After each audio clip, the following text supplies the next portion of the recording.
नमस्कार मंडळी, स्वागत आहे तुमचं आजच्या ब्लॉगमध्ये. तर आज शनिवार आहे आणि आपली 100 डेज 100 प्लेसेस सिरीज पण चालू आहे पुण्याची. तर बऱ्याचशा प्लेसेस कवर करायच्या राहिल्या, जवळपास 20च्या आसपास राहिल्या. तर आज जातो आपण ओशो गार्डन आणि आसपासच्या प्लेसेस कवर करण्यासाठी. तर आत्ता 8:15 वाजलेत. आता बघूयात भेटतं आहे की नाही. 9 वाजेपर्यंत चालू असतं, तर आता लवकर निघावं लागेल इथून. चला. 9ला 5च मिनटं बाकी आणि बघूयात आता एंट्री भेटते की नाही. पार्किंग तर केली गाडी साईडला, बघूयात आता.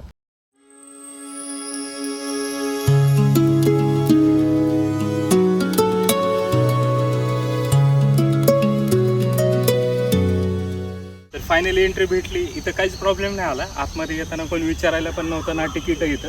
आणि गार्डन एवढं शांत आहे आणि म्हणजे एकदम ॲमेझॉनच्या त्या टाईप जंगलमध्ये आल्यासारखंच फील होत आहे. तर 9:15 वाजलेत आणि शेवटी टाईम बंद झाला आहे. गार्ड काका पण आलत आहे. आता त्यांनी बाहेर जायला सांगितलं आहे. आता इथून बाहेर जाऊयात आपण आणि नेक्स्ट प्लेसला जाऊयात.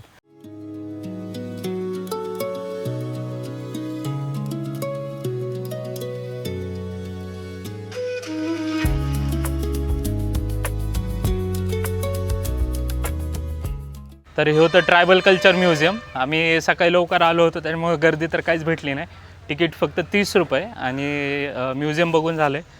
इथून पुढे जातो आहे आता आपण आगा खान पॅलेसला. तर आता आलो आगा खान पॅलेसला आणि इथे यायला एंट्री फीस तशी 25 रुपये.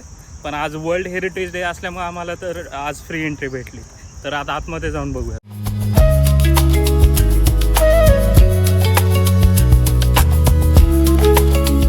केसरीवाडासुद्धा बघून झालेलं आहे आणि लोकमान्य टिळक म्युझियमसुद्धा आपण बघितलं आहे. आता ह्यानंतर बघूयात डॉक्टर बाबासाहेब आंबेडकर म्युझियम.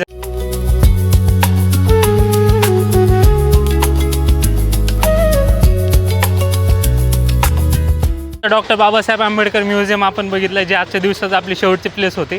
आता इथून सरळ घरी जातो आपण. तर आजचा व्लॉग इथेच संपला. व्हिडिओ आवडला असेल तर लाईक करा, फॉलो करा, सबस्क्राईब करा.